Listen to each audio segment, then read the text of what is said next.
Hello students, now we will start our chapter 2. Heidi meets grandfather. Heidi meets grandfather. Heidi एक girl का नाम है जो कि अपने दादाजी से मिलने गई है. Here is some pictures. Playing chess, making breakfast, playing guitar, reading books. Now we will start our chapter. Heidi lived with Aunt Det in a small town in Switzerland. One morning, Aunt Det told Heidi, "Today we will go to see your grandfather who lives up in the mountains. You may not remember him because you were very young when you last met him. Grandfather lived alone. He had two lovely goats." Heidi and Aunt Det walked up to the top of the hill where he lived. Heidi saw grandfather sitting on a bench outside the house.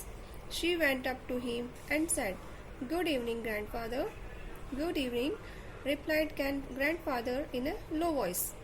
Heidi had never seen anyone like him. He had grey eyebrows and a thick beard. "I have brought Heidi to you," said Aunt Det. "You will hardly know her, for you haven't seen her since she was year old." Now I explain in Hindi. Heidi अपनी aunt date के साथ Switzerland के एक छोटे से town में रहती थी. एक दिन हाइडी को आंट डेट ने कहा, "today we will go to see your grandfather who lives up in the mountain." आज हम तुम्हारे ग्रैंडफादर से मिलने चले जाएंगे जो कि पहाड़ियों पर रहते हैं. जब तुम बहुत छोटी थी तब तुम उससे मिली थी और अभी दादाजी जो है वो अकेले रहते हैं और उनके पास 2 बकरियां भी है. हाइडी और आंट डेट जो है दादाजी से मिलने गए जहाँ वो रहते थे. हाइडी ने अपने ग्रैंडफादर को एक बेंच पर बैठे हुए देखा. She went up to him and said. उसने दादाजी के पास जाके बोला, गुड इवनिंग किया और दादाजी ने भी उससे ग्रैंडफादर ने गुड इवनिंग रिप्लाई किया इन अ लो वॉइस, धीरे से आवाज़ में. Heidi had never seen anyone like him. Heidi ने कभी भी दादाजी को पहले नहीं देखा था. He had grey eyebrows and thick beard. उनकी जो है ग्रे कलर की आईब्रोज और एक दाढ़ी, मोटी मोटी दाढ़ी थी. फिर I have brought Heidi to you, said aunt Dete. Aunt Dete ने कहा, मैं हाइडी को यहाँ पर थोड़े दिनों के लिए आपके पास लाई हूँ. You will hardly know her for you went seen her since she was a year old. तुम जब इससे मिले थे तो आप बहुत छोटी थी. ये आप Now, Aunt Det said, "Heidi, I have to go to Frankfurt. You will stay here with grandfather for a while." Heidi was quite happy to be with grandfather. She enjoyed her new surroundings. She loved the fir trees around the house. A strong breeze was blowing through them. Heidi saw that grandfather was still sitting on the bench and staring at the ground. She stood quietly before him. Grandfather looked up. "What do you want, Heidi?" he asked. "I want to look inside the house," said Heidi. "Come," said grandfather as he got up. Grandfather opened the door and Heidi stepped in. She saw a table and a chair in the big room. In one corner stood grandfather's bed. Heidi looked around carefully and asked, "Where am I to sleep, grandfather?" Wherever you like, grandfather answered. Now I explain in Hindi. Aunt Dete ने Heidi को कहा कि मुझे Frankfurt जाना है. Frankfurt एक Switzerland में छोटी सी जगह का नाम है जहाँ उनको जाना था. तो वो आंट जो है हाइडी को उसके दादाजी के पास छोड़ के वो वहाँ से चली गई. हाइडी वहाँ दादाजी के पास रहकर बहुत खुश हो रही थी. उसने वहाँ पर हर एक उसके चारों ओर जो भी देखा उसने वो बहुत इंजॉय कर रही थी उस चीज़ को. वहाँ पर उसने फर का ट्री देखा, एक चीर का पेड़ था, वो घर के आसपास लगा हुआ था, वो बहुत देखने में अच्छा लग रहा था. उसके चारों ओर बहुत तेज़ हवाएं अच्छी चल रही थी और ग्रैंडफादर जो है एक बेंच पर बैठे हुए थे जो कि ग्राउंड पर एकटक नज़र से देख रहे थे. हाइडी चुपचाप उनके पास जाकर खड़ी हो गई और दादाजी को देखने लगी. तो दादाजी ने उससे पूछा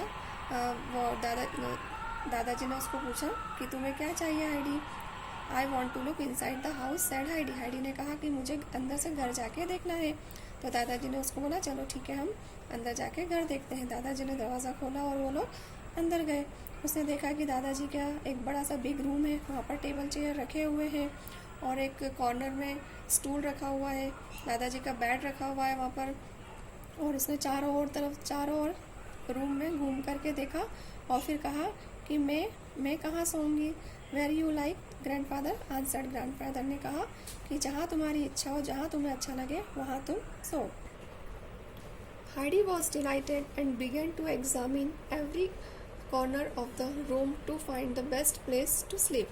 Near grandfather's bed, she saw a ladder against the wall.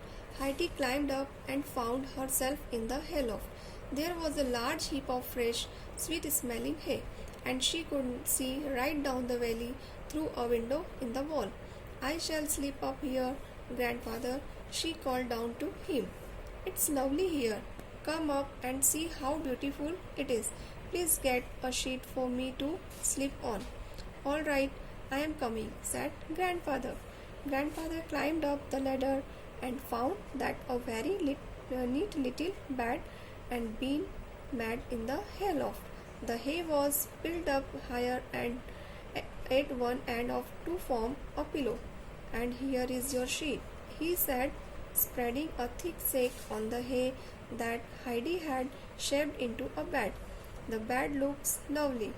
I wish it was night so that I could get in the bed at once," said Heidi. "I think we should have something to eat first," said grandfather. "Yes, I am hungry too," replied Heidi. Now I will explain in Hindi. Heidi जो है वो बहुत happy थी। उसने room में जाकर हर एक corner को एग्ज़ामिन किया, देखा कि उसके सबसे अच्छी प्लेस कौन सी हो सकती है सोने की। फिर ग्रैंडफादर के बेड के पास एक उसने वॉल से लगी हुई एक लैडर देखी, सीढ़ियाँ थी जो ऊपर रास्ता जा रहा था उसका, वो ऊपर चढ़ के गई और उसने वहाँ देखा कि एक है लॉफ्ट मतलब होता है जहाँ पर चारे को रखा जाता है, चारा रखने की जगह। वहाँ जाकर उसने देखा कि एक चारों का ढेर लगा हुआ है और जब वो ऊपर गई तो उसे वहाँ जाकर बहुत अच्छा लगा और वहाँ से एक फ्रेश स्वीट स्मेलिंग मीठी सी महक आ रही थी उस चारे के ढेर में से। और वहाँ पर उसने देखा कि एक विंडो है जहाँ से विंडो की वॉल से उसने देखा कि जब नीचे देखा तो एक घाटी उसको दिखी वहाँ से, और जब उसने देखा तो उसको वहाँ पर बहुत अच्छा लगा। उसने सोचा कि मैं यहीं सोऊंगी, मेरा बिस्तर मैं यहीं करूँगी। ग्रैंडफादर को उसने नीचे से ऊपर बुलाया कि यहाँ पर ये बहुत ही अच्छी लवली प्लेस है और ये प्लेस बहुत ही सुंदर है, तो दादाजी आप प्लीज़ मेरे लिए यहाँ सोने के लिए एक मैट लेकर आना। तो दादाजी ने कहा ठीक है, मैं तुम्हारे लिए एक शीट लेकर आता हूँ मैट सोने के लिए। तो ग्रैंडफादर दादाजी उसके ऊपर गए और वहाँ उसने दिखाया कि देखो यहाँ पर कितना अच्छा मैंने बेड बनाया है लॉफ्ट, मतलब उसने जो चारा था उसी को फैला करके उसने उसका बेड का शेप दे दिया और उसी चारे से उसने उसको पिलो थोड़ा सा ऊपर उठा करके उसने उसका पिलो बना लिया, तो उसने पूरा उसको बेड का शेप दे दिया था। और फिर दादाजी जो उसके लिए मैट से एक बोरी का वो लेकर के गए थे मैट, फिर उसने उसके ऊपर उसको बिछा करके एक सुंदर सा उसने ब्यूटीफुल सा बेड वो बना लिया जो देखने में बहुत ही द बेड लुक्स लवली, वो बेड जो है वो बहुत ही सुंदर लग रहा था। तो उसने देखा कि उसने सोचा कि I wish it was night, काश अभी रात हो जाती तो मैं अभी सो जाती। फिर उसके बाद दादाजी ने उसको बोला कि ठीक है चलो अब भूख लग गई होगी तुम्हें, चलो अब हम थोड़ा सा कुछ खा लेते हैं। तो हाइडी ने भी कहा कि हाँ दादाजी अब तो मुझे भी भूख लग रही है, चलो हम पहले कुछ खाते हैं, फिर उसके बाद मैं रात को यहीं सोऊंगी। नेक्स्ट वीडियो में मैं इसका आपको समरी लेकर आती हूँ।